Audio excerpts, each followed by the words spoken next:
नमो बुद्धाय. माझ्या यूट्यूब चॅनलवर तुमचं स्वागत आहे. बुद्ध आणि त्याचा धम्म. आज आपण पुस्तक वाचन करणार आहे. त्याच्या अगोदर सगळ्यांचं मंगल हो हे बुद्धचरणी मी प्रार्थना करते. आणि माझ्या चॅनलला सबस्क्राईब करा, कमेंट करा, शेअर नक्की करा आणि मला सपोर्ट करा. आज आपण वाचन करणार 7व्या भागामधला 3रा भाग. बघूया आता 3ऱ्या भागामध्ये काय लिहिलं. चला आपण आता वाचायला स्टार्ट करूया. 3रा भाग. भगवान बुद्धाच्या धम्मदीक्षेच्या योजनेत धम्मदीक्षेला 2 अर्थ आहेत. ज्याला संघ म्हटले जाते त्या भिक्षू वर्गाच्या सभासद होणे हा धम्मदीक्षेचा एक अर्थ. भगवान बुद्धांच्या धम्माचा सामान्य अनुयायी किंवा उपासक म्हणून गृहस्थांनी धम्मदीक्षा घेणे हा दुसरा अर्थ होय. भिक्षू आणि उपासक यांच्या जीवनमार्गात 4 बाबी वळवण्यास कोणताही फरक नाही.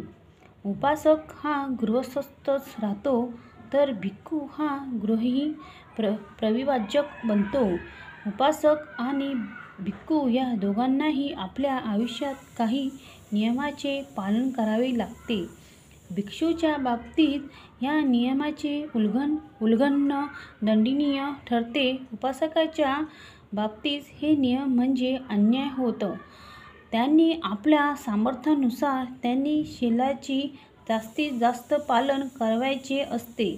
उपासकांना संपत्ती बाळगता येते, भिक्षूला ते बाळगता येत नाही.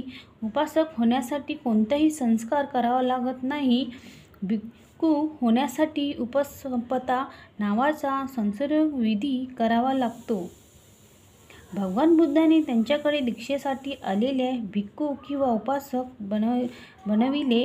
आपण भिक्खू हवे असे वाटल्यावर कोणत्याही उपासकाला भिक्खू होत येते. जर भिक्खूंनी आपल्या मुख्य ग्रंथांचे भंग केला किंवा भिक्खू संघाचे सभासदत्व सोडून देण्याची त्यांची इच्छा असेल तर तो भिक्खू राहत नसे.